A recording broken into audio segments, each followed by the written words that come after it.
Here's Carl Purcell. We welcome you. Thank you. Thank you. It's a beautiful day in the neighborhood. It really is. I want to thank you, this organization, for bringing me out here. I'd never been to the upstate New York, and so this is a treat.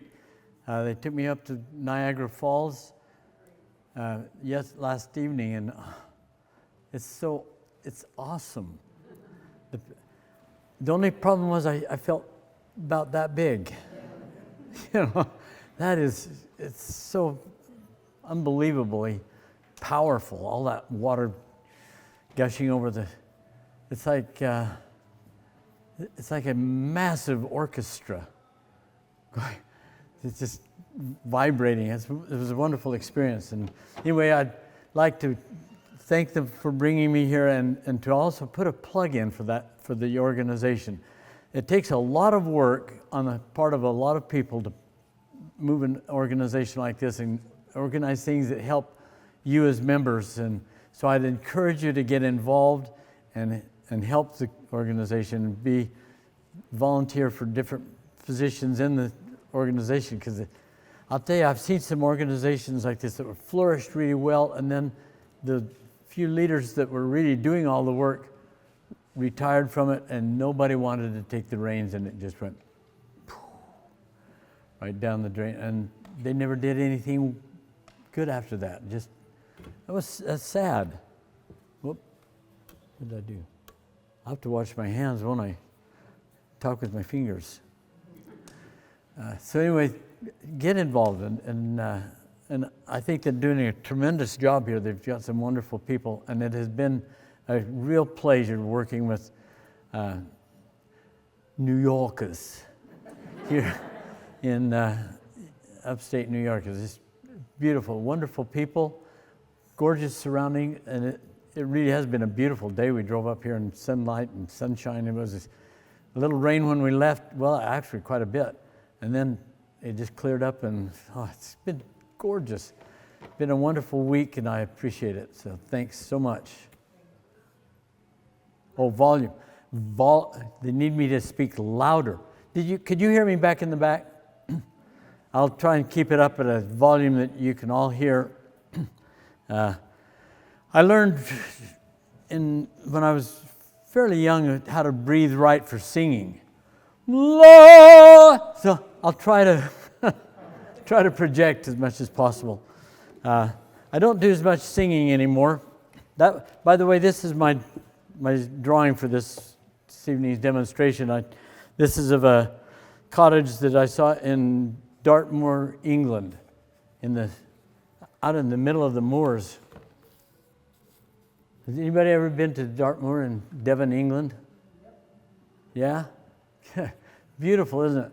I drove a 15-passenger van down those little narrow lanes to take people in the workshop down to different painting places and Pulpero and around the area. So, yeah, I'm familiar with driving there. It was really an experience.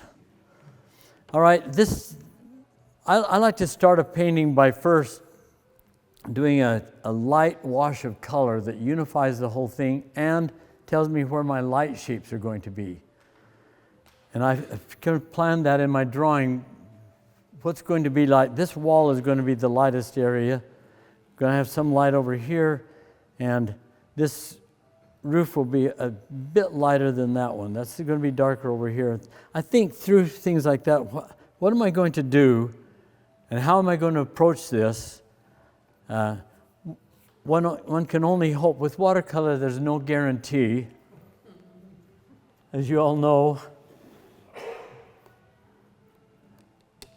And so I have to think ahead, what kind of value plan do I, what kind of color? That's my value plan, but it doesn't say anything about color.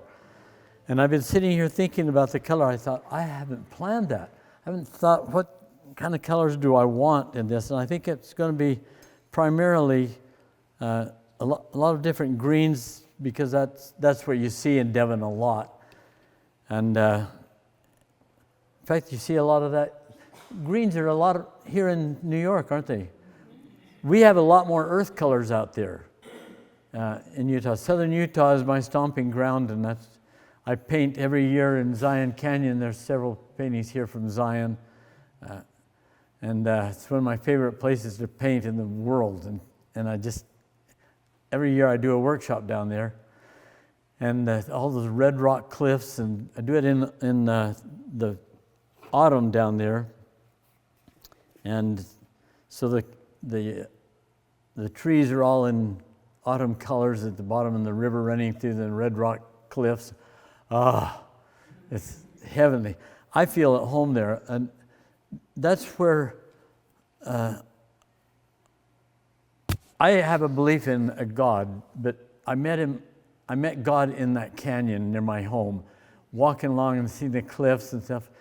And after discovering this little canyon near my home in Arizona, where I was really raised, after walking along in that canyon, I never felt quite the same about church. The canyon that's where God was, and the earth. I think we're so blessed to be living on the surface of this gorgeous planet, and to be part of it. And we even get to return to it when we're finished. So, in fact, I want to be cremated. I have my body cremated, and I want to have my ashes, part of them scattered in Zion Canyon and part in near Loch Lomond in Glen Etive. Because I love Scotland. My wife's from Scotland, and so I learned to speak a bit with a Scottish accent, and I've learned quite a bit of Robert Burns, Rabbi, and his poetry and his songs. Auld Lang Syne is from him. If you've ever heard the term, the best laid schemes, when things go wrong, he says the best laid schemes. It comes from one of his poems. The best laid schemes of mice and men gang after glade, go off and awry, and leave us naught but grief and pain for promised joy. Yeah. And he's right. So I think I'm going to start with a warm sky area over through here and move through. This will be cooler. So I'm going to start with a typical sky color.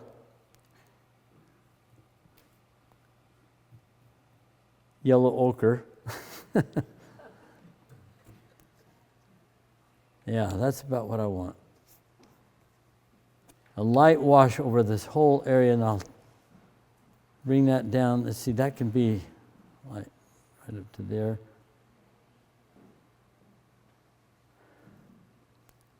I found in watercolor it pays to act like you know what you're doing even if you don't.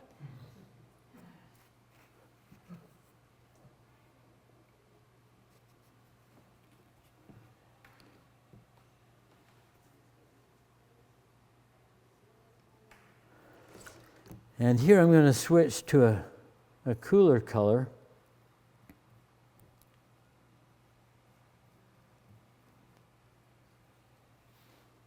For this roof.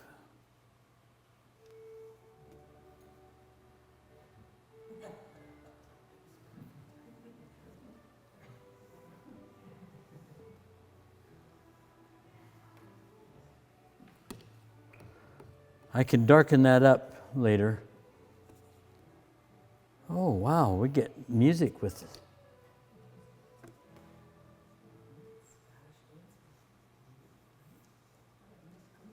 There, I get rid of that. All right. Now, this is going to be some of my whites right in here, so I'm going to leave that. I'll move on across, and I'm going to add a little.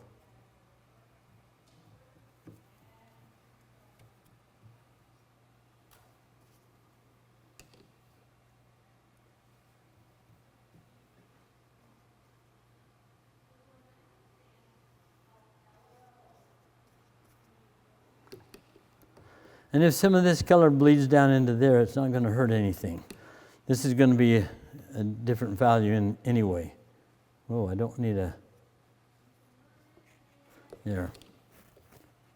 And we'll switch to a little green in here, light. This is just the initial wash, so I can actually go all the way over all this stuff. I'll change the color there.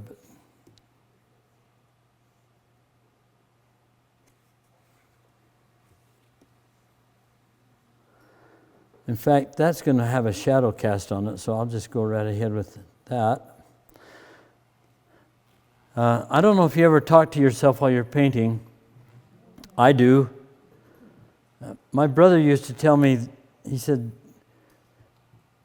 it's not uncommon for people to talk to themselves, but you answer yourself. And I said, well, it's the only way I can be assured of an intelligent conversation around here, Ross. He didn't like that answer. But we had a good relationship. He's the only person I ever hit, right in the face. It's the only one I've ever. I'm not a violent person, but he wanted to test and see how far he could go before he really made me mad. And it took him a couple of hours, but he finally got there. Okay, this I'm just going to, if I don't know exactly how I'm going to handle this over here, my idea is when in doubt, fuzz it out. So I'll just fuzz that out and deal with that later. Meanwhile, I don't want a lot of hard edges up in this. This is a lot of foliage, so it doesn't really matter a great deal. I need more water. This is, after all, watercolor, right?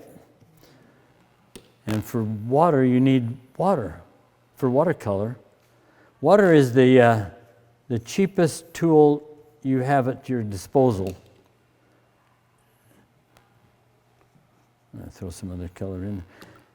And so you ought to use it plentifully. I think, let's see, out here I'm just going to have this. I'm just covering paper now. See, yeah, that was right. Okay, I think I know where I'm going. It's really easy to lose track of where you're going and you're drawing, but fear not.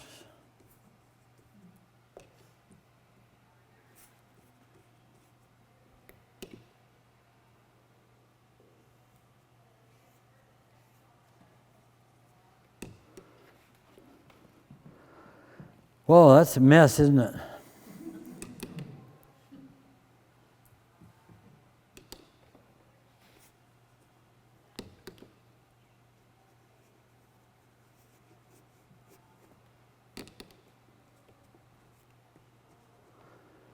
There was a puddle there I don't want to drag down in here. I think I'm going to leave a little piece of white. And when I get this all covered, then I have a base to work on, and I've got actually a good part of it already painted. So I do this, this is going to be a little bit lighter. And I plan on leaving my whites. There's some area here that's actually going to be dark.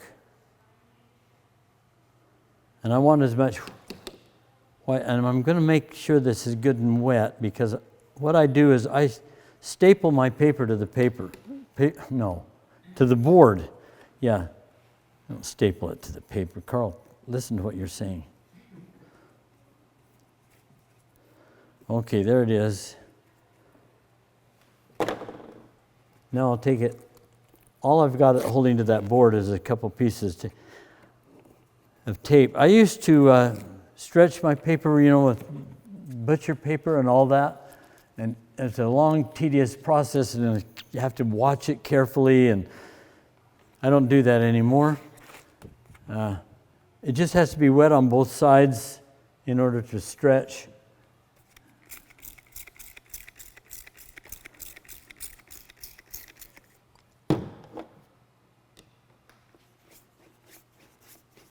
So I wet it on both sides. Anybody worried about that painting on the other side? See, what I started doing after I got tired of stretching with the tape and that butcher tape. Got tired of doing that, so I started just doing the drawing, then wetting the paper and soaking it with the drawing on it, and then stapling it down to the board, and then drawing that and starting to paint. But one time I did my drawing, and I was so caught up in the excitement of doing a painting, because it is exciting, it's fun. I mean, I do this for fun. I would do this free, but if I were stuck somewhere in a gulag, my happiness would come from finding a scrap of paper that I could draw on. You know, it's just a joy. We are so lucky to be involved in doing something like this. And the reason arts are so important, all of it, music, painting, all of it, is because it's something that actually addresses the human spirit. That's what we're human not because we have an intellect, but we're human because we have a heart, because we feel. We have emotions and an intellect. So we're actually really emotional beings with an intellect, not intellectual beings with emotion. Why is it that we put so much emphasis in our education on the intellectual part? And if anything gets cut in the budget cuts, it's the arts. Wrong. It shouldn't be that way. All right, nothing's happened, has it? That's cool. All right.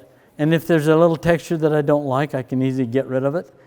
And now it's all wet. And in fact, sometimes if I've been out of it a little too long, I just spritz it.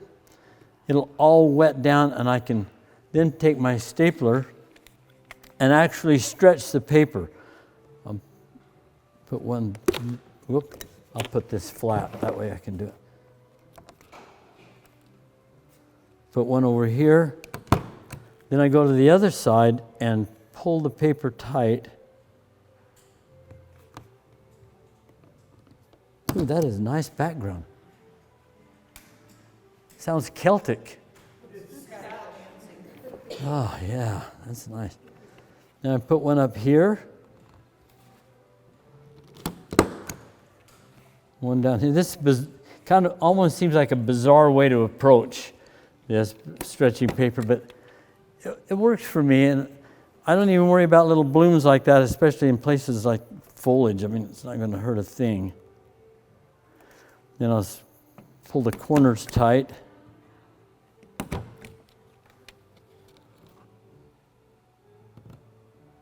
Whoop.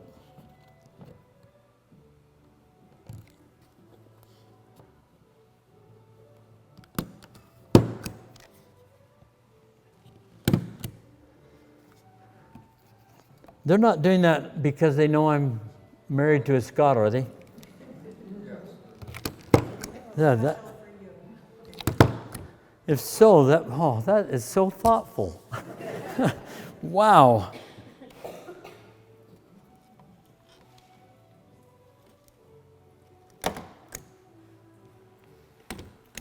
You see the kilts. Yeah.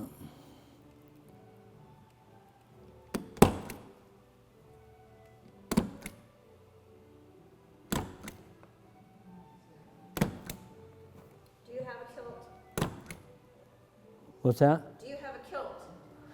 You know, I had one.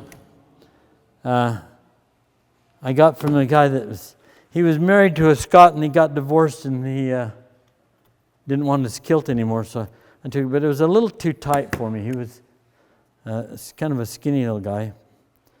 And so I ended up giving it to my son. My oldest son just returned from a trip to Scotland where he spent $1,000 getting a new kilt, a really nice kilt. With the kilt in the front is pleated. If they're made of wool and they're about that deep on the if you put your hand in the pleat, it's about that deep. So that's a good kilt.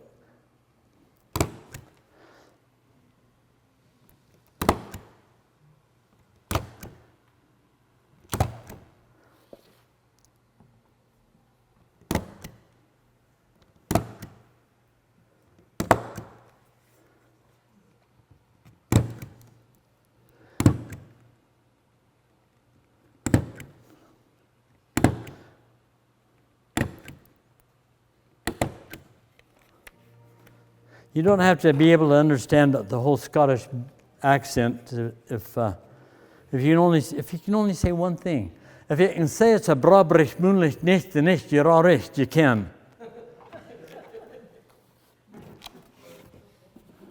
Anybody understand that? If you can say it's a brabrich, if you could say it's a bright, beautiful moonlit night tonight, you're all right, you understand. If you can say it's a bra bricht moonlicht nicht the nicht, you're all right, you can. What part of Scotland is your wife from? She was born in Glasgow and raised on the banks of Loch Lomond in a town called Balloch. Beautiful spot. I felt so guilty the first time I went over there, making her live in Utah with all the water everywhere. If you're not near a loch, you're near a stream or a river or something, of water pouring out of the ground. It's everywhere. The place is super green, and I drove all over it looking for the ugly part, because we've got some ugly parts in Utah. I don't know about New York, but out there we do. It's some beautiful areas. In 15 minutes, I'm up at about 7,000 feet in the Aspens. And 20 minutes, I'm up at 9,000 feet and driving along the Skyline Road. It's beautiful. I love it. But if I go west out into the West Desert, there's some ugly areas out there. There's also dinosaur quarries out there. Okay, let's see. I want to. How wet is that? It's still fairly wet. Maybe I'll take a second and blow dry it. Then I won't have to worry about some of the bleeding. I don't need to have it bone dry as long as it's dry enough to maintain a stroke.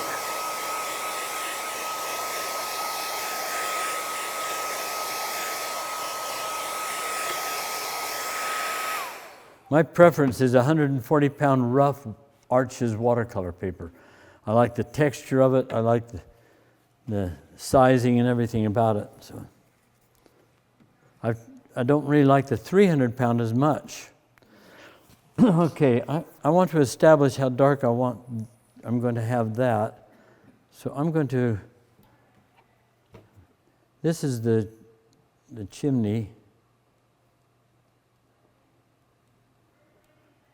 I always feel like if I can do what I want to do in one stroke, then I should use one stroke. If it takes more than that, no, I don't need that. I need a smaller brush.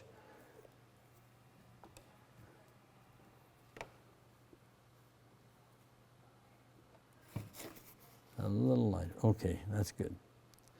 And then I think I'll go with a darker.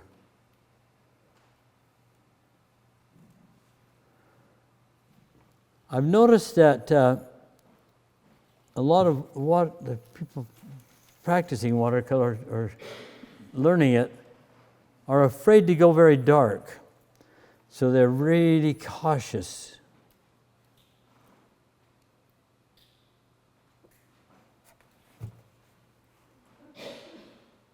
So the paintings end up kind of washed out looking. That's a mistake.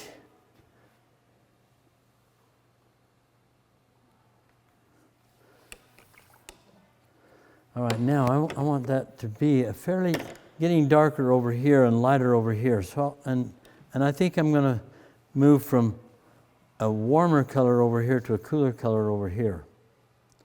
So I'll start with that.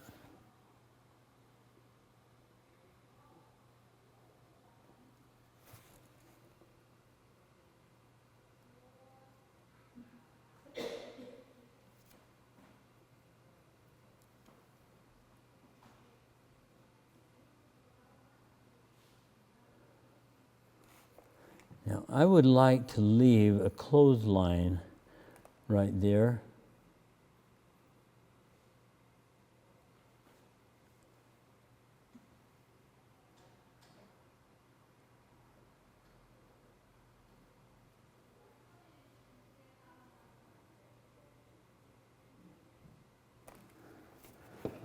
And I don't need a dark building up right next to it.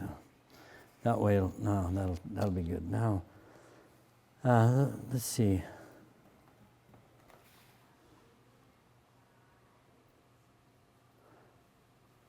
I saw something one time I thought it's like watching a wonder of the world. This guy set up shop in a warehouse next to my house when I was in high school, and he was doing a big billboard. And I went down to watch him. It was really amazing. He would get his brush loaded like this, ready to go. Then he'd pick up his cigarette.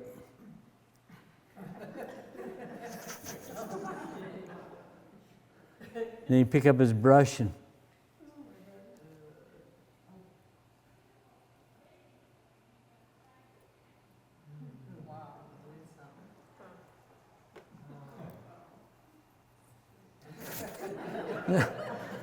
how does he as soon as he would touch that board, he just had great control of that brush stroke, and then weird.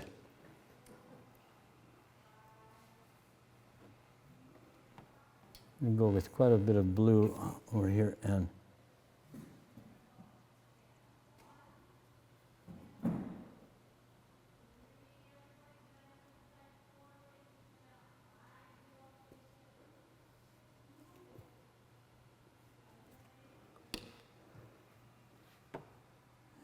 even more blue here. Ultramarine.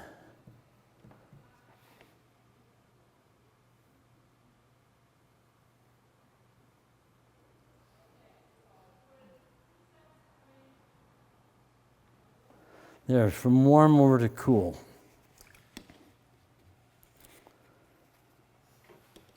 Now the next one is going to be quite dark.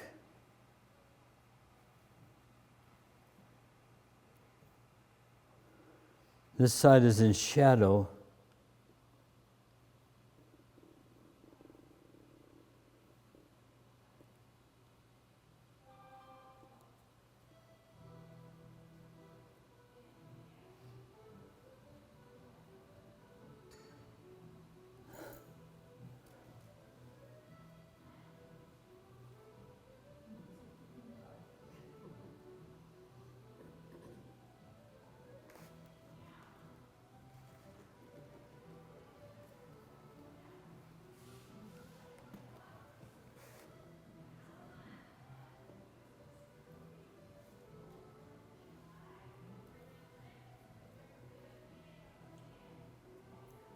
I use as big a brush as possible for as long as possible.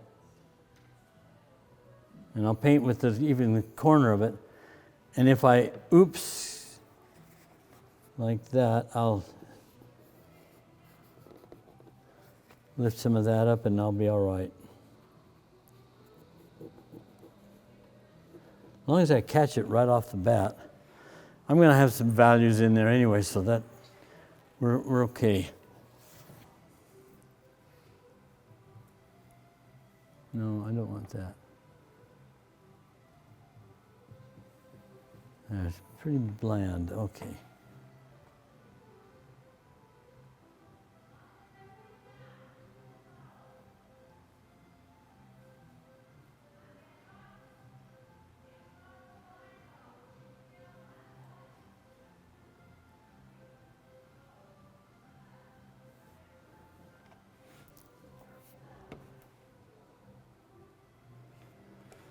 We were taught when we were kids to stay within the lines. Remember that?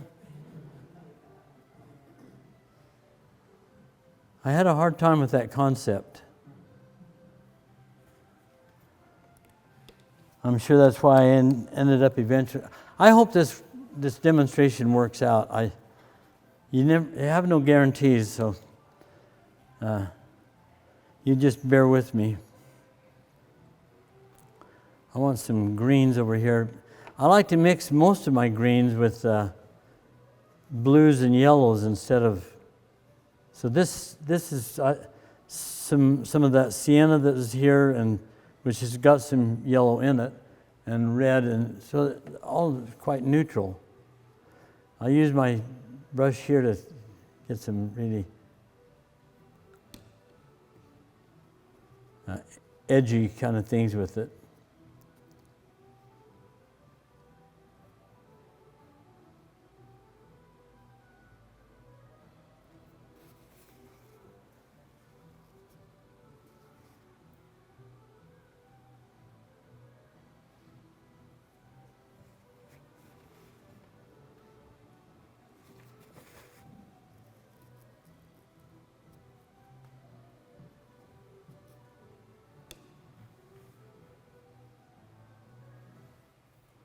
So if I take ultramarine blue and sienna, it'll actually give me a kind of green, a brownish green, and more neutral kind of color. If you really look out here, there's a lot of different greens involved.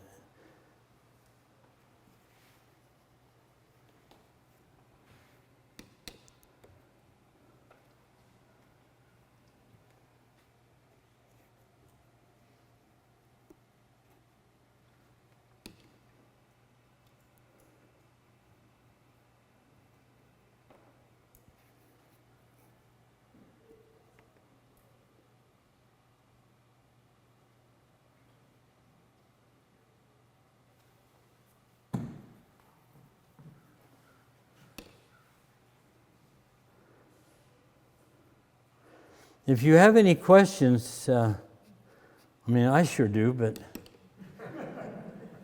if you have any questions, don't raise your hand because I can't see it. But ask. The only question I won't answer is what color is that? And often it's a combination of some color here plus what I think of as palette gunk, and I cannot think of names during this process. I just lose it. Names I'm really familiar with. What's that color? It's wow. I can't remember.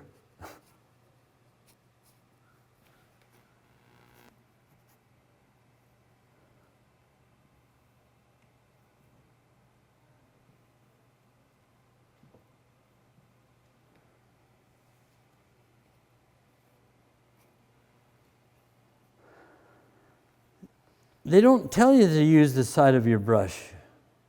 Have you noticed that? I've never had anybody tell me to do that, but boy, that's a good painting tool.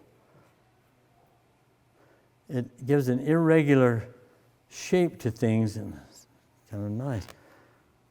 Some nice patterns in that.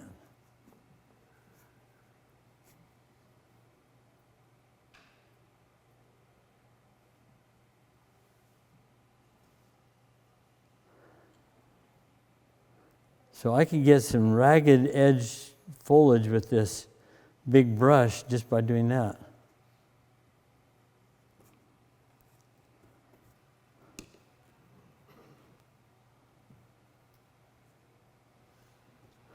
Here I think I want to go to a light, more background thing in there. And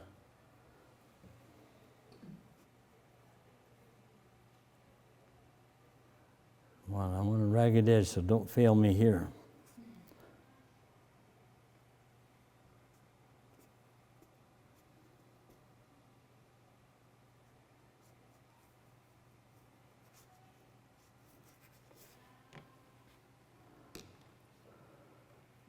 I'm into the middle value areas right now.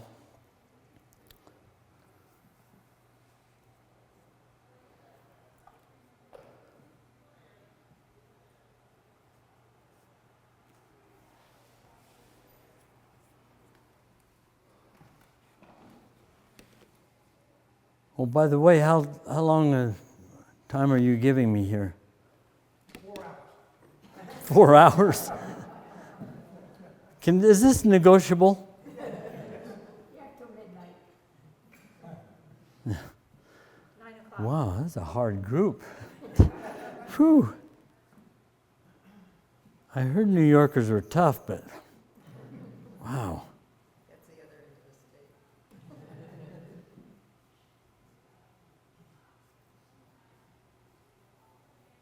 the state. I planned a light shape coming all the way through here.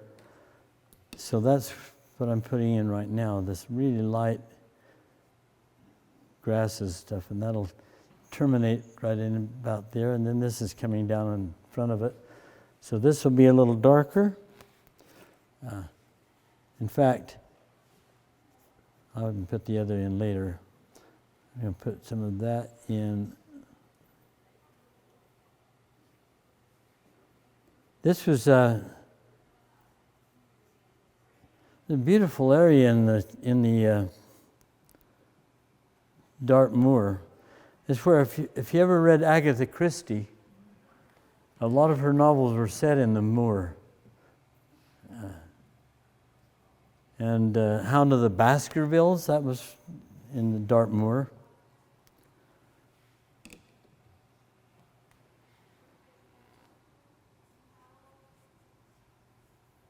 I dance with the brush, so it's kind of a lively thing, and I expect odd things to happen, and I'm never disappointed. So there's my light moving down and through there. Some of this will go even darker.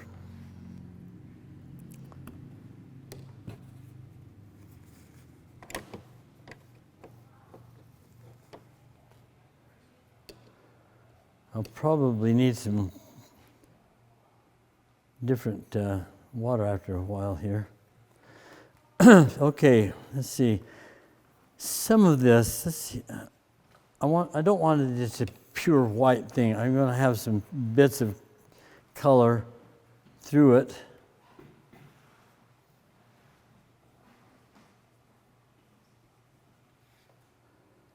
And of course, that's not going to stay that value. I'm going to be putting a color over that and pushing this even darker. Okay.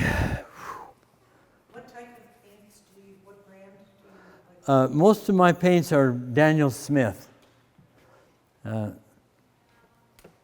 Early on, I worked in etching, and I loved Daniel Smith etching ink. It was just excellent. And then they branched out and started doing paints. And they had an excellent group of chemists working for them. And so when they started doing paint, they really produced some top-notch watercolor paint. And then they introduced quinacridone colors, because they said since quinacridone was a chemical base used in automotive enamel, it should last quite a while. And and be light fast. So they started using quinacridone, and yeah, it just doesn't fade out like some watercolors do. If you take your cheap brand of watercolor paint, the student grade, it fades rather quickly. But what they also do with that, the student grade like Academy and whatever, what they do with those is they also grind the pigments a little more coarse, not as finely ground as in the professional paints, and then they add more filler to it, so it ends up not as good a paint. And you think you're getting a good deal, but you're not. So I recommend a good quality paint. Okay. Now I'm going to, oh, thank you, Jennifer. Jennifer and Larry and all of them have been so nice. They've been like family. And it's been wonderful working with them.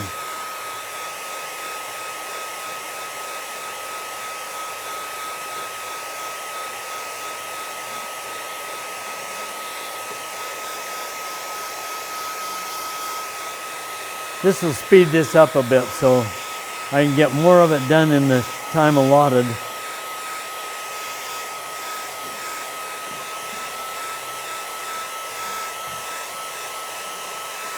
And the reason I also dry things is so I don't drag my hand through wet paint and transfer it somewhere I don't want it.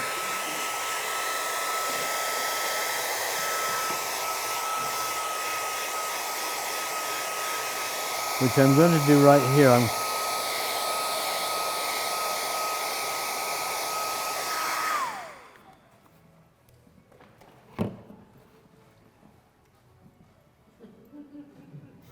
So, oh, it's time for a Kele. Do you do Scottish dancing too? Is what? Do you do Scottish dancing too? I learned it years ago, but I've forgotten. I did the sword dance, and Gay Gordon, and that was not the gay Gordon. It's a dance in Scotland. But yeah, I don't dance much anymore, and I had 6 screws about that long put in my right foot, 2 in through the top and 1 from each side and 1 up through the heel to straighten. Yeah, I was out at the time, so I didn't. I think if I'd seen him coming at me with a Black & Decker drill, I would. No, but I was out cold. They put me out for it, and I had to. They had to realign the ankle with the foot, so they screwed it in place, just like carpentry, you know. And I didn't realize that one of the things that did was it took away my spring, so I can't jump. And I saw an apple about that far above my reach on my tree, and I want that apple. I mean, I really do want it. So I sprung up like this to get it, fell over flat on my face on the lawn. It was grass. It was embarrassing, and nobody saw it. I thought, oh, thank goodness. Because I only cleared the ground about ½ an inch. No spring left in that foot. I assumed it was still there, but it's not. So, mighty spring, and I only cleared it right over. Yeah, it's a bit embarrassing. I'm going to come in. I want to know how dark my darkest dark is going to be. So I'm going to go into there and really put in a rich dark.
All right.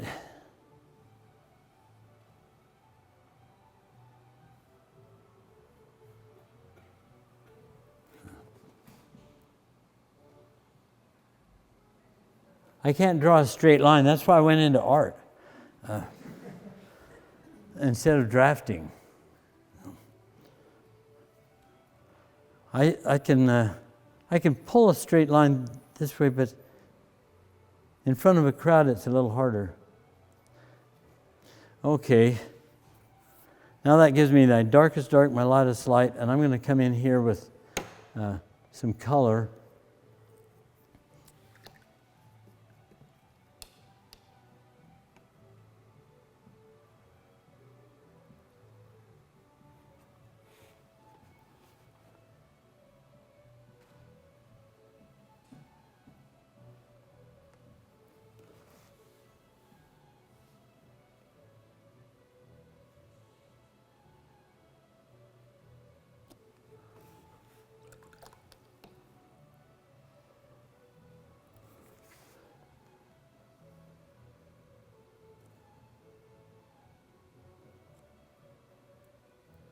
What is the group playing in there? It's a class. It's a dance class. Oh. Oh, they're learning dance, huh? They're playing. I think it's recording. It's a recording.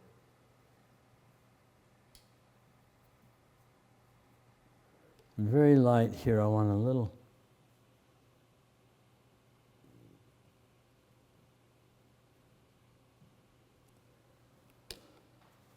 A little lighter still.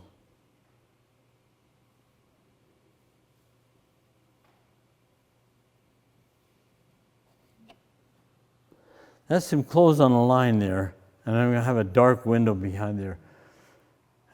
What was there? There was a clothesline, but I've had to move the clothes and move the window to get it where I wanted it. But the owners will never know. So we're okay.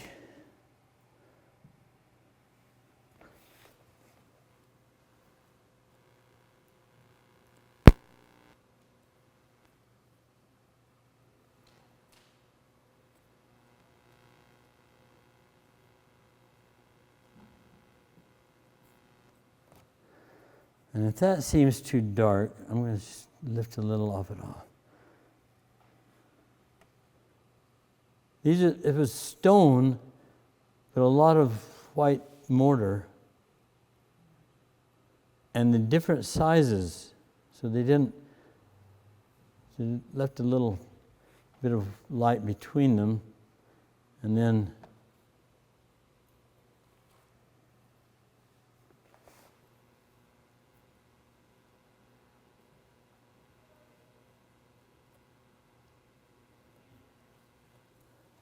and all I need to do is do enough of them to give you the idea. If I overdo it, you'll get mad at me because you like to get involved in the painting. That's probably enough right there. All right, and then a couple over here.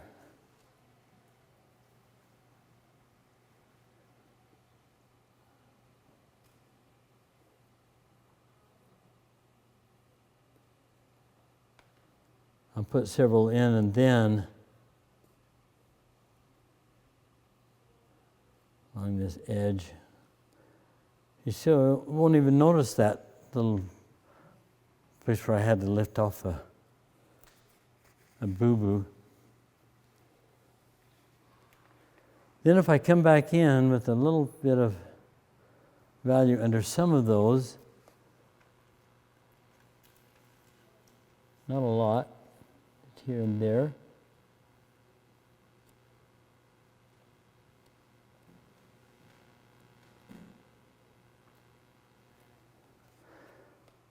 That'll be enough to get the idea across.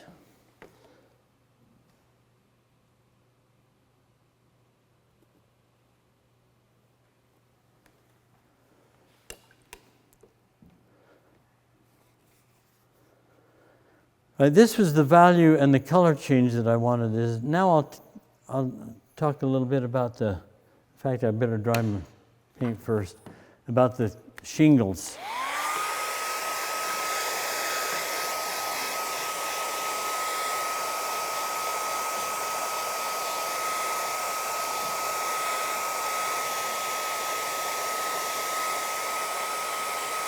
As you get older, the word shingle is a little more scary, isn't it?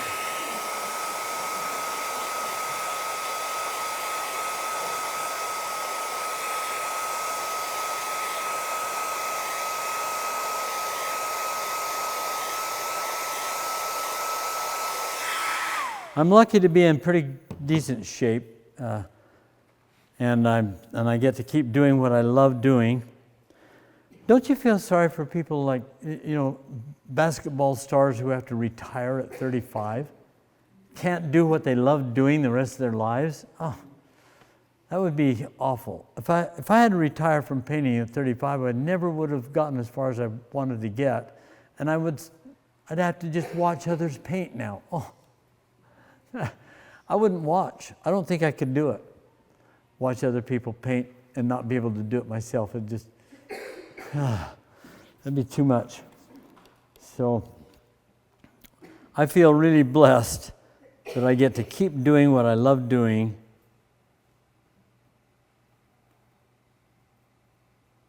And hopefully, with any luck, I don't want that brush. That doesn't have the good point that I want.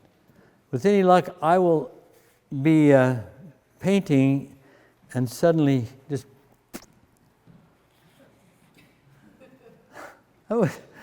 that would be ideal. It's like that sign I saw. When I die, I want to go peacefully in my sleep, not like the people that were screaming and kicking in the back seat of his car.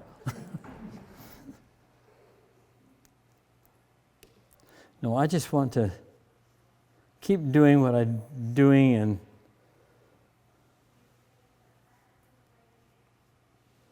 I want a little color on that. Don't need much. That's going to be a light one. All right, I'm going to come over here and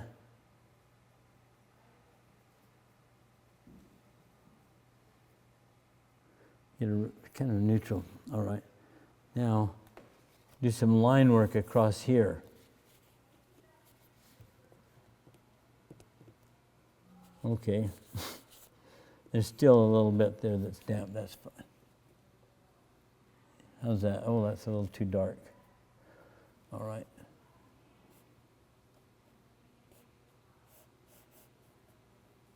All I have to do is suggest the irregularity of shadows under the shingles, and you'll do the rest for me because you're so kind.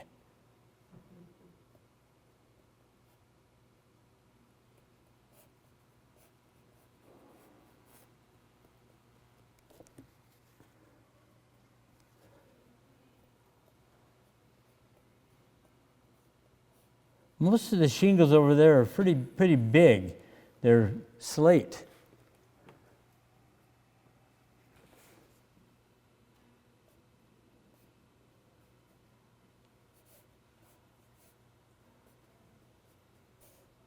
So all I need is a kind of a Morse code kind of approach to this. A dot and dash. Something irregular. The one big lesson that nature has taught me is when you repeat a motif, repeat it with infinite variety.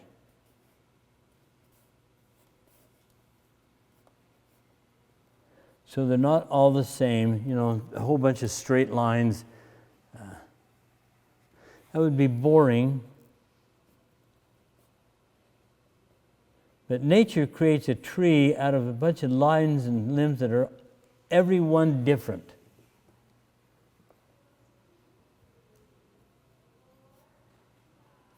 And if I just skip a whole area, I trust you.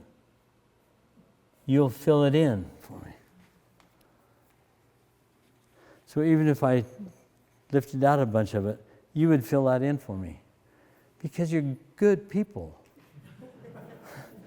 And because you're used to filling in empty spaces all day long. You don't, we think we see a lot more than we do, but in reality we don't see that much. We just fill in all the connections and the spaces and the lost edges and stuff and walk away feeling like we really saw a lot more than we did.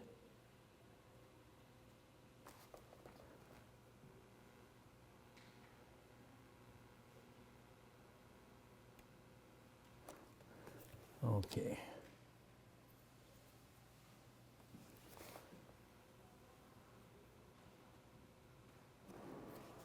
A little darker than that. The thing about watercolors is you have to gauge how dark is that going to be when it dries. And that is going to dry about the same value as what's above it. So it has to be considerably darker than that if I want it to dry darker.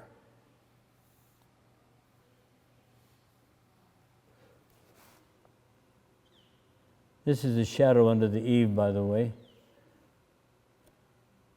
And let's see.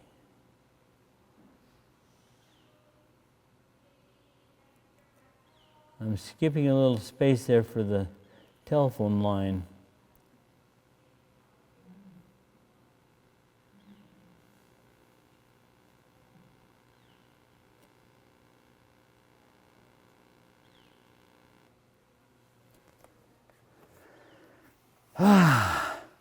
Starting to take shape, isn't it? Not quite as scary now. Pearl, Yes. would this be a good time to take a break? A break? Do you need a break? We usually do a break. Oh, all right. That's good. I'm going to do it just to, I've got to do this. I just have to put a few of the shingles in this roof over here. Then, oh, that's still a little wet. So maybe this is a good time to. You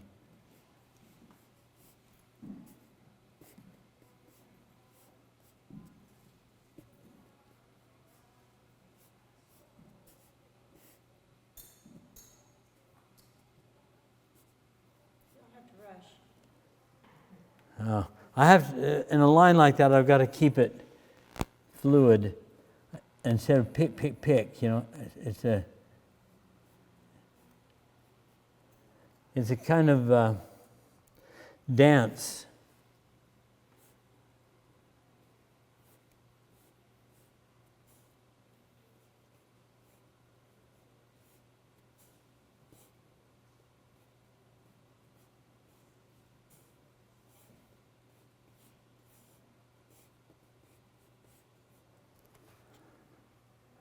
Huh. Apparently, there we go. I'll come with that dark underneath there for the eave, and then we'll take a break.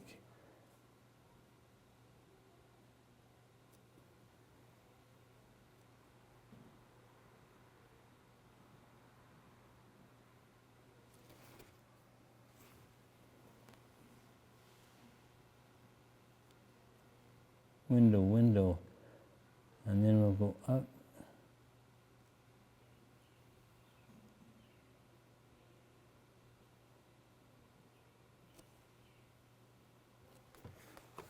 All right, we can take a break now. We've got that. You have to get a painting past that ugly stage so you can get a better handle on where you're going with it. Oh, I've got to get going. All right.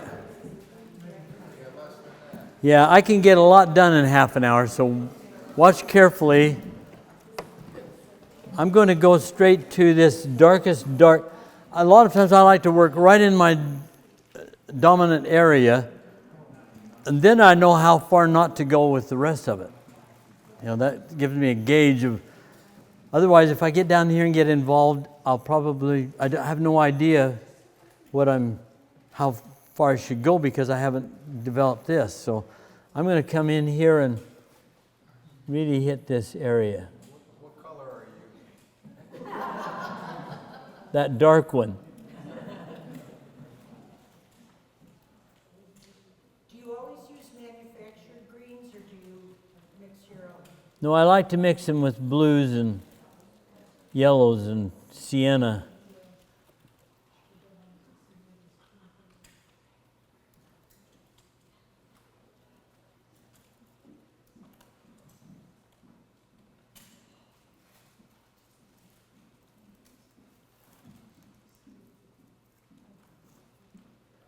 Now this dark will really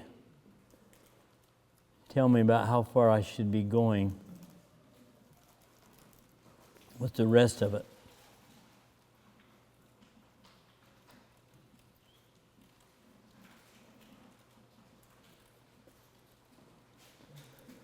So this is actually phthalo blue to answer his last question. That's phthalo blue and transparent pyrrole orange.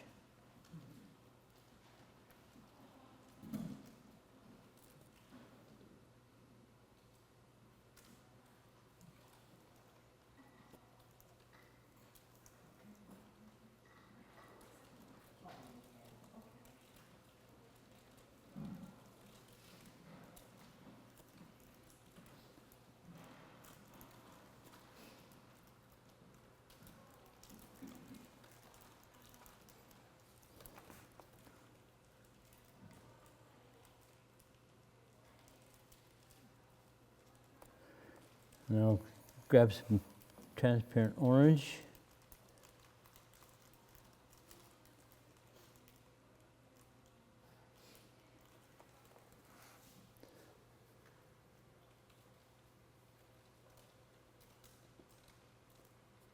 Really dark under there. Do you shy away from highly staining colors? What's the question? Do you shy away from highly staining colors?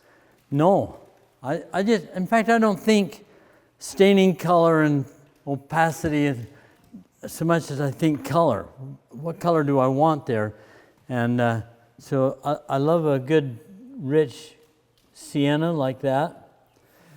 But I also like, what I use phthalo blue, and that's a very, very staining color. It penetrates the paper and is really beautifully dark. Let's see. Oh, actually, I did make that.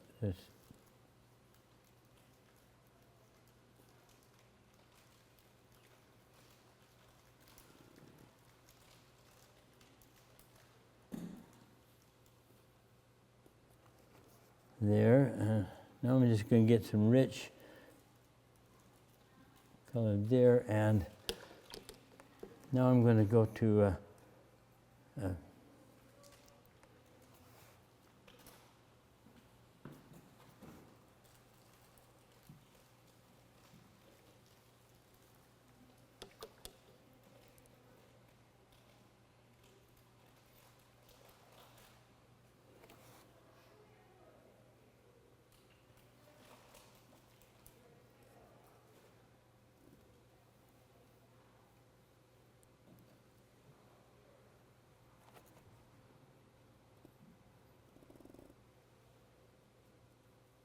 I just want color back in there. If it's all flat black, it's dead. But if I have some rich color,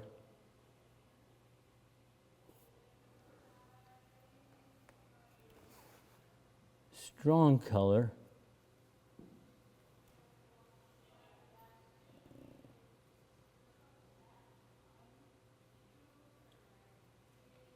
then that darkness kind of,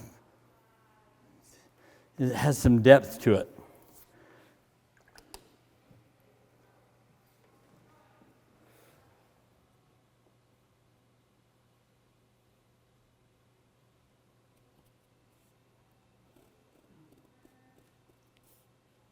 It's a little ragged line, but it's because there's rocks there, you know. And because I don't like to paint pure straight lines.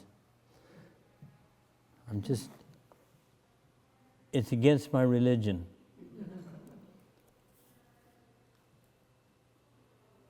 I'm a minister in the Church of Variety.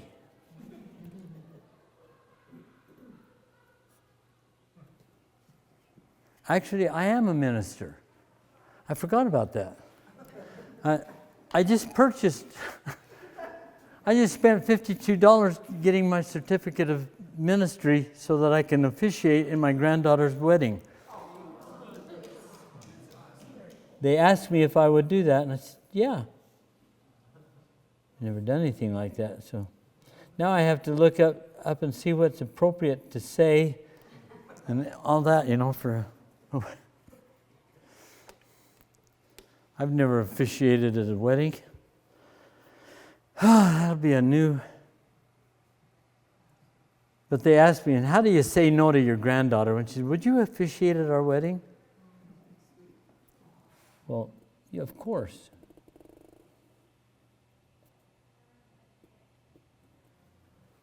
Use your accent and they won't know.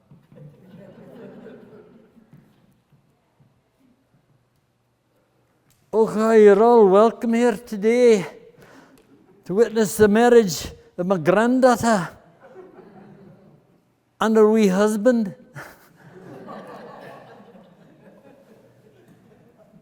Actually, he's not very wee. He's like 6'4", towers above me. But he's a right proper bloke.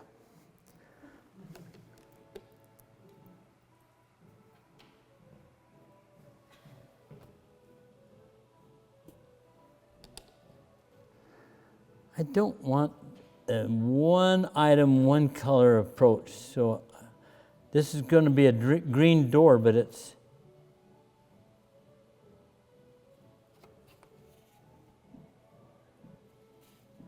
I'm going to pick up some puddle there so I have a little more leeway in correcting that. See, Scottish music makes you want to dance.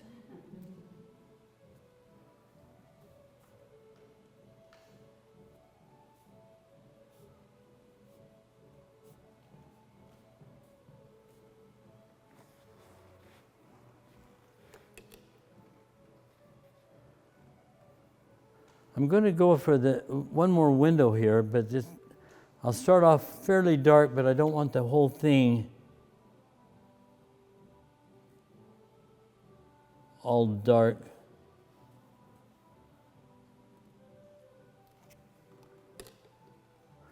So I'm going to pretend there's glass or something in it and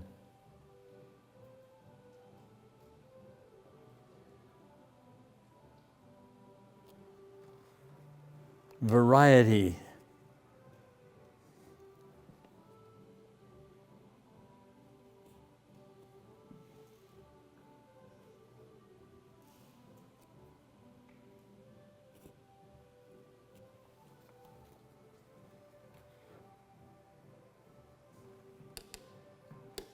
Okay.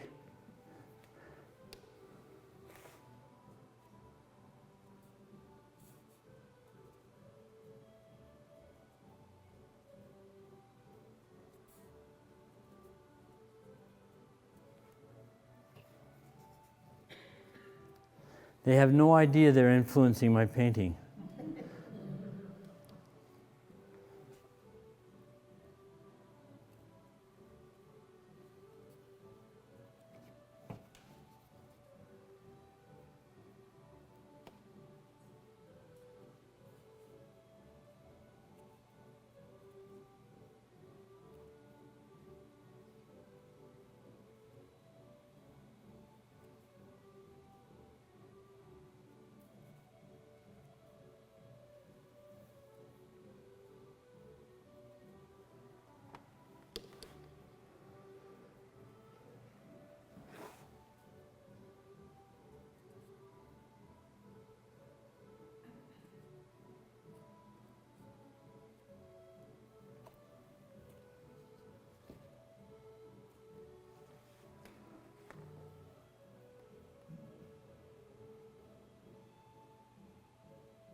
That's got a lot of what's called the Scottish snap in it.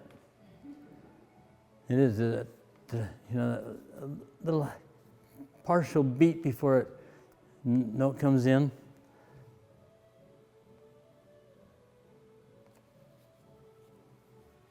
All right, stones. Or as they would say in Scotland, stains.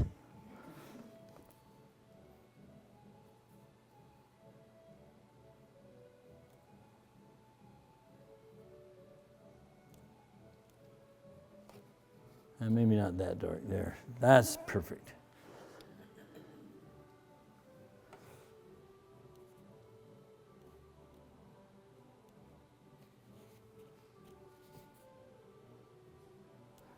I think what I was going to do too is put another piece of cloth hanging on the line out here.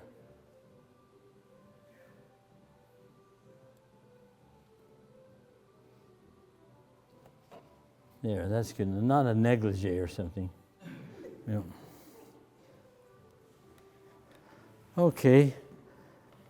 Yeah. Okay, now I'm going to see what time is it.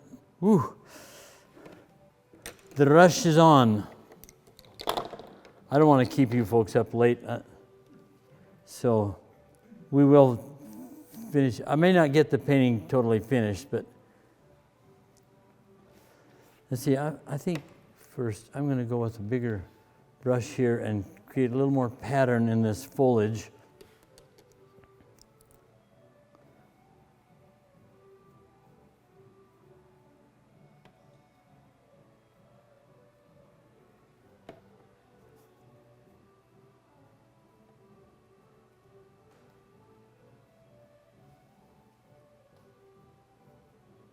The light is coming from this way, so it will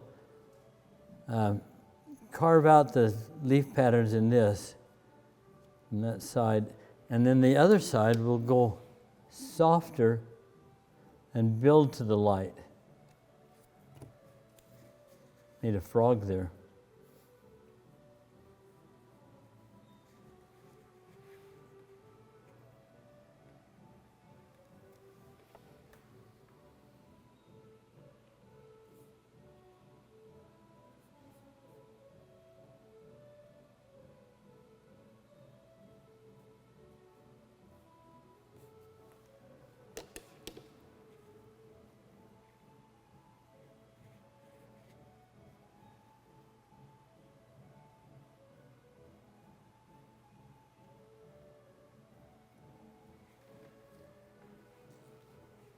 Well, I hadn't counted on that. That is just wonderful. That takes me right back to Scotland. There's some patterns. So it just suggests the foliage.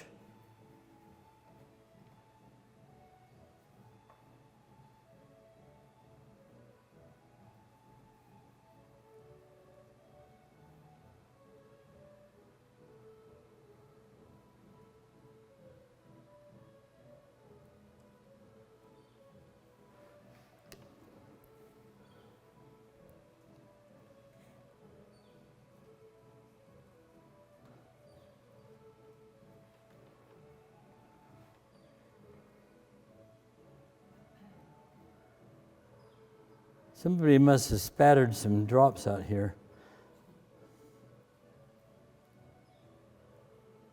Somebody probably came up while we were on break.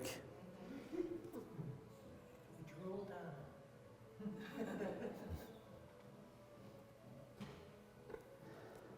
However, I have found that, if you take a little break and go to the bathroom and get a snack or something, come back, some of your whites are gone. And I think there was socks that got lost in the dryer somewhere. Because you had some white there, but they're very fugitive. So it's best to stay there and work with those whites until they're really gone.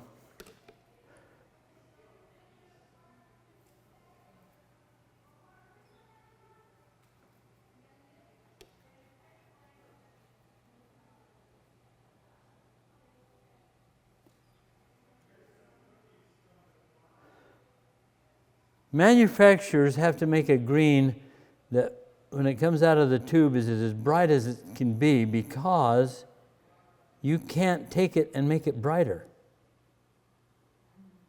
So they make it more brighter so that you can have the opportunity of dulling it down, making it more realistic.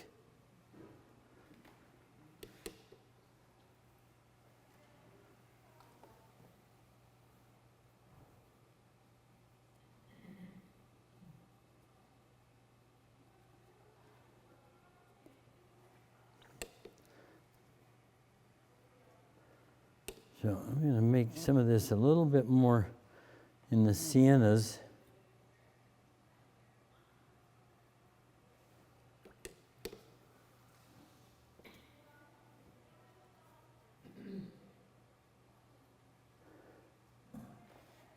Water will move your paint so much better than a brush will. So that's what I do here is I use the water to move the paint. If it puddles up too much, I'll just pick it up with a damp brush.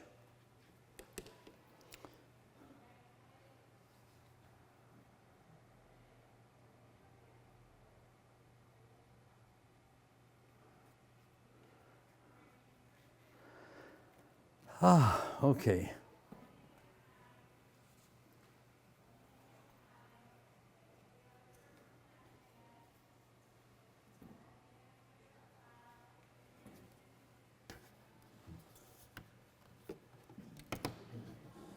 I'm going to move that over so I can see it. There's a glare.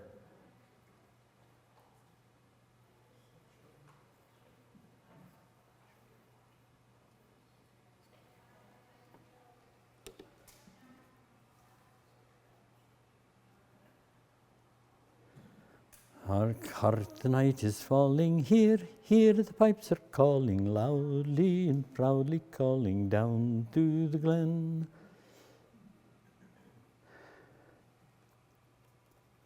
Went to my grandson's graduation from medical school, and what did they have? Bagpipes playing, and they played Scotland the Brave on the way out. I had no idea they knew we were there.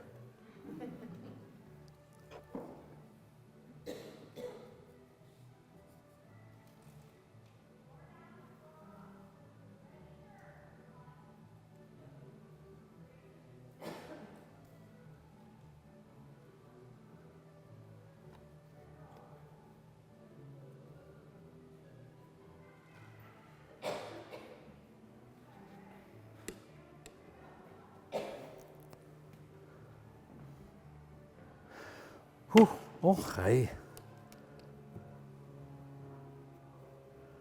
I've got to go. I've got to get moving.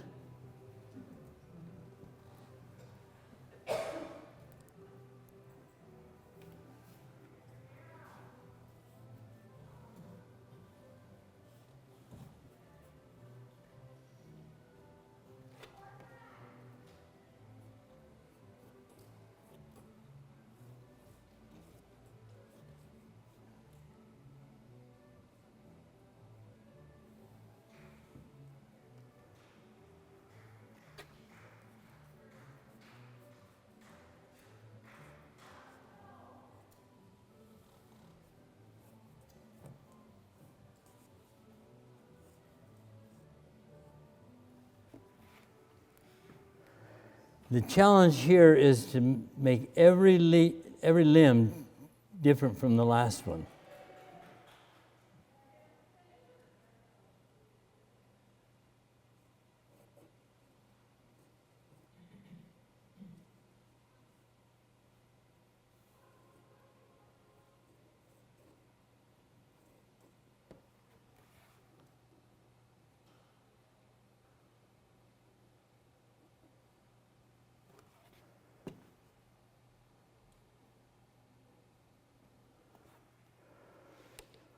All right, that's a little different than what I had originally planned, but that's good. I'm not going to go as far as I had planned.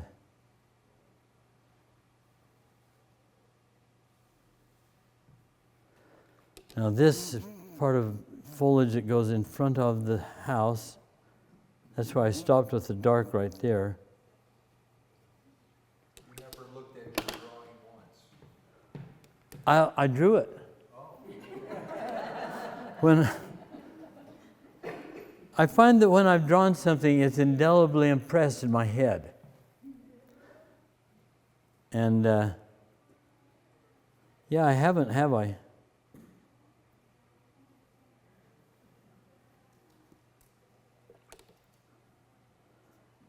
But having drawn it,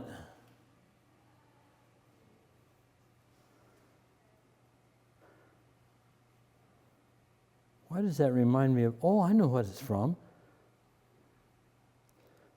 The Rubaiyat of Omar Khayyam. Remember that? And he says, the moving finger writes, and having writ moves on. Nor all your piety nor wit can alter half a line, nor all your tears wash out one word of it. Meaning you cannot change the past. Once it's written, it's written.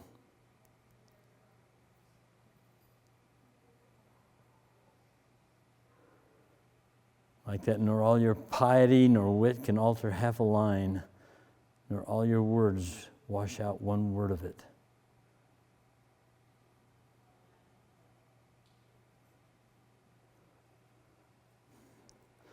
There, that's enough to suggest that bush and coming up into it with the darker.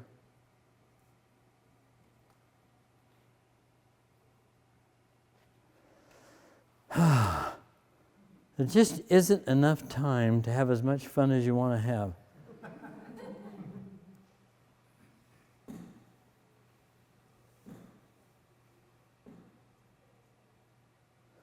I'm thinking this side's the shadowed side.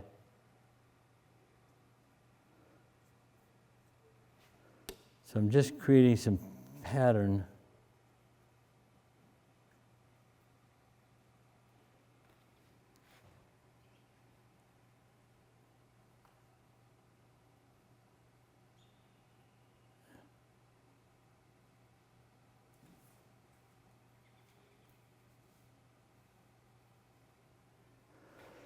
And a few little things left, like limbs showing through here and here. I could take a knife and scratch some of them in the wet areas, but there, you know, the cast shadow does a lot for that. And likewise,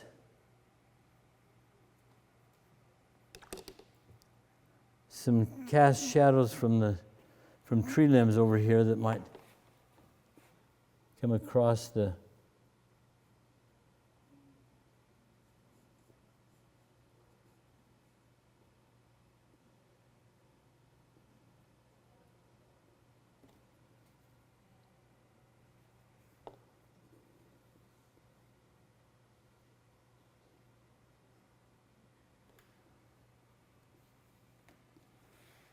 all right.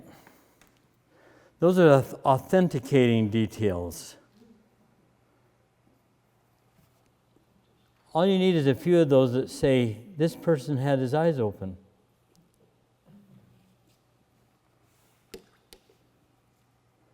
There were so many things I saw in paintings by professionals when I was a student that I thought, wow, that's clever.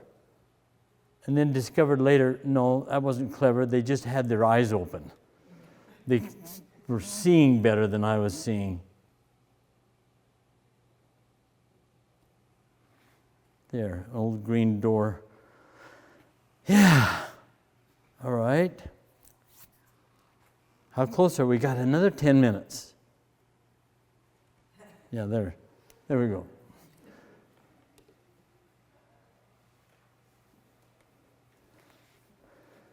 So I'm going to just, with my big brush, create a pattern coming across here. My drawing, I've got a darker pattern of foliage coming through here to highlight that light piece there. So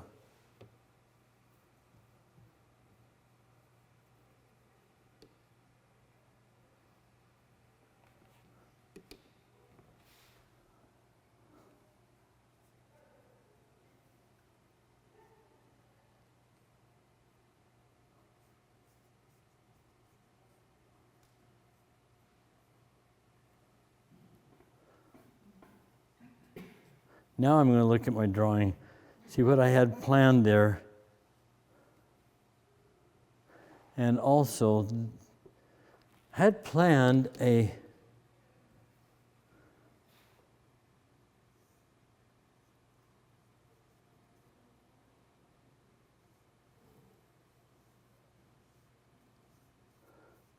some foliage back there.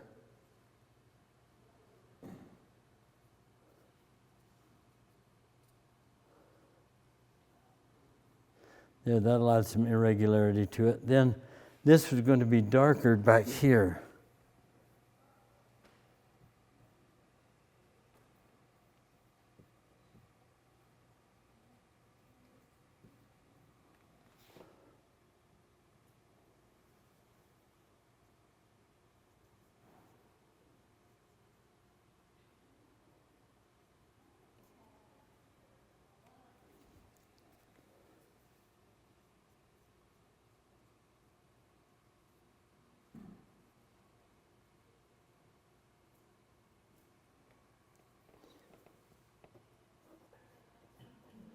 Oh, water, water.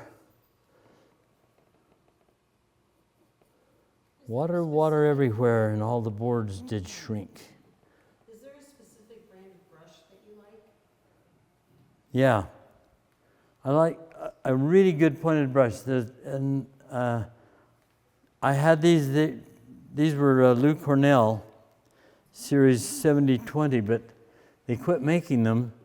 And I just learned from my group that the ones making them are manufacturing them for King Art, Series 9020.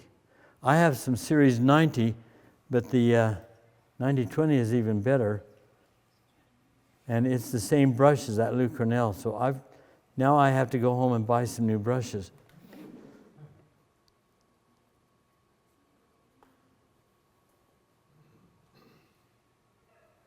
Nothing makes light pop like dark.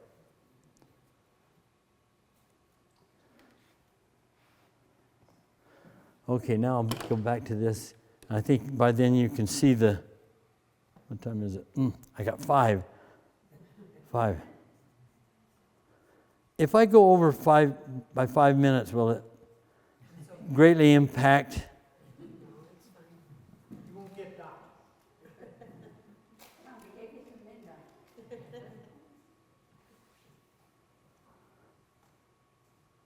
This big brush is capable of a lot. So you can see I'm doing some linear stuff with it. If I come along with that edge and just drag it, look how thin a line I can get with some of that.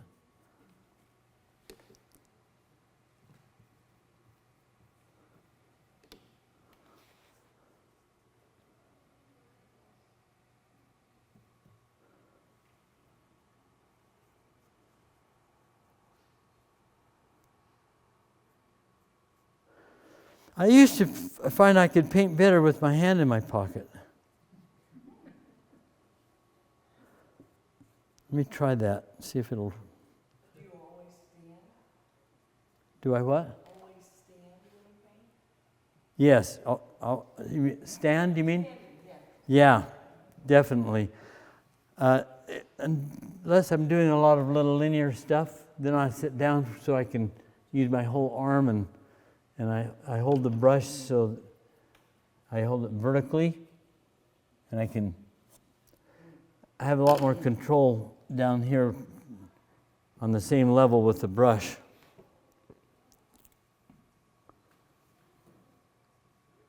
Hey, we're coming down here close to the wire. And I think a little, not quite as dark, but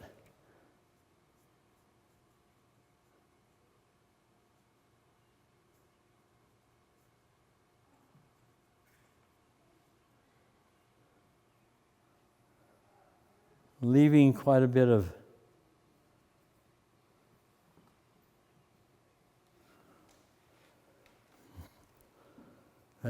if this value flows right into that, it's not going to hurt anything. So I like that.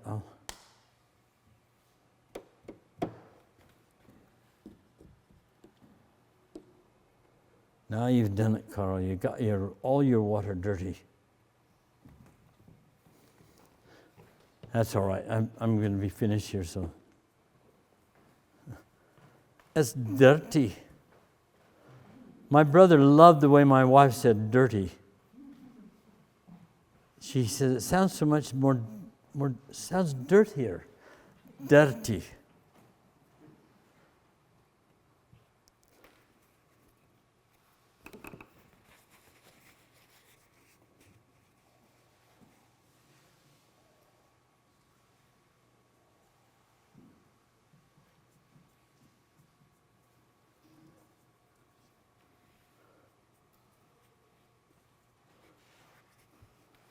And I don't want to do that everywhere, so we'll just come over here and pick up some of that a little bit.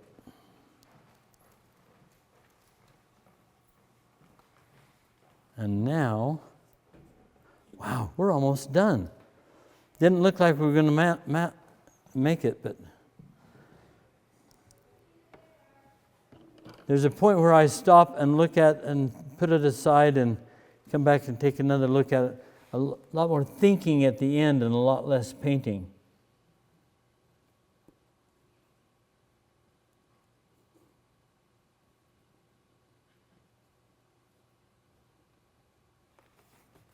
And we've got a couple of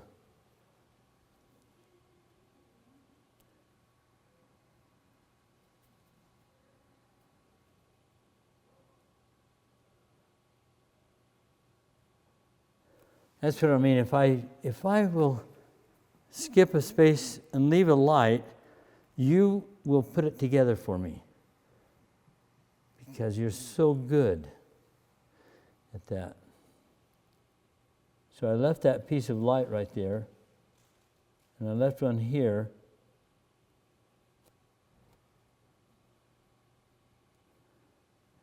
And this one I just... And do I want it that dark? Maybe not quite as dark on that one. Evaluate. Here's this one is a little closer to us. It's there.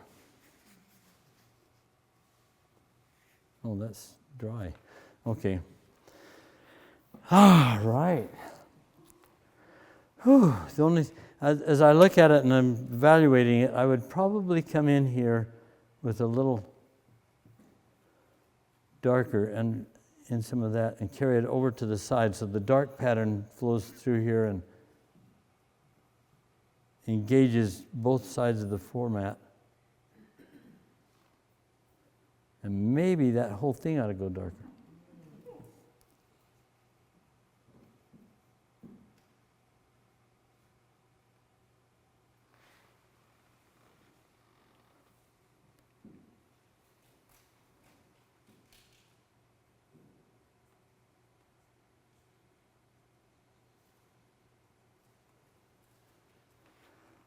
So it's not just arbitrary.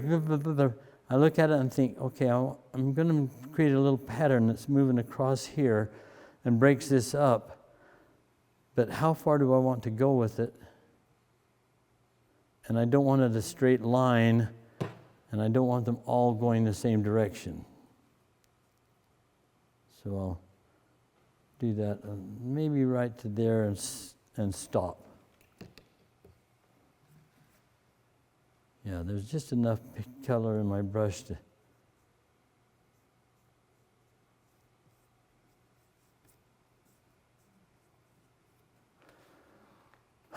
Okay. The only thing left is really the fine lines of the telephone. That's where I often sit down to do it. And in a case like this, I would turn my board so that I can get this curve going and match up with this. And this is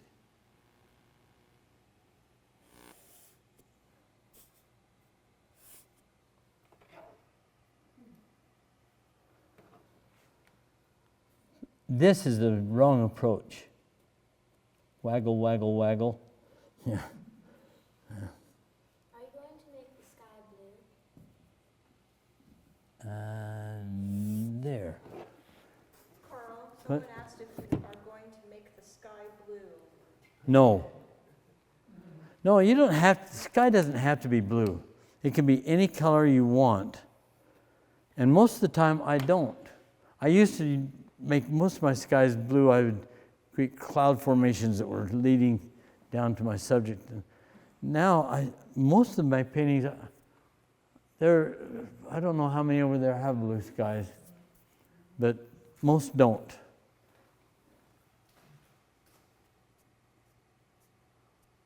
What kind of board did you attach? Oh, somebody asked that before. Okay, what I do is I take, are you familiar with Gator board?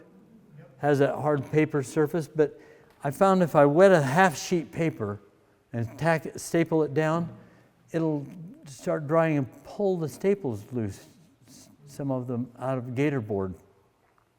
And if you go to a full sheet, it'll really lift them out. So I wanted to strengthen it. I want to use regular staples, not a power thing that drives a hole halfway to China. I want to use regular staples, a regular office stapler. And so I paint glue on the board, and then I mount mat board on it. Then I turn it over and glue on the other side of mat board so that it doesn't dry bowed. And I put it under a weight and leave it. And then I can take that, after it dries, I paint it with just regular house paint, just acrylic or vinyl, what do you call it? Is it vinyl? Latex. Latex house paint. It's waterproof. And I paint it with that, and then I can clean up afterwards. And when it gets really worn out, I've used this now for a number of years. I'm about ready to, I saw this, and I just have to.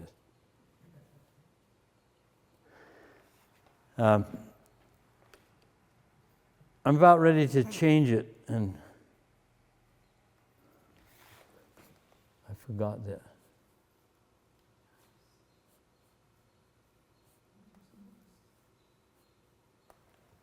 There, okay. All right.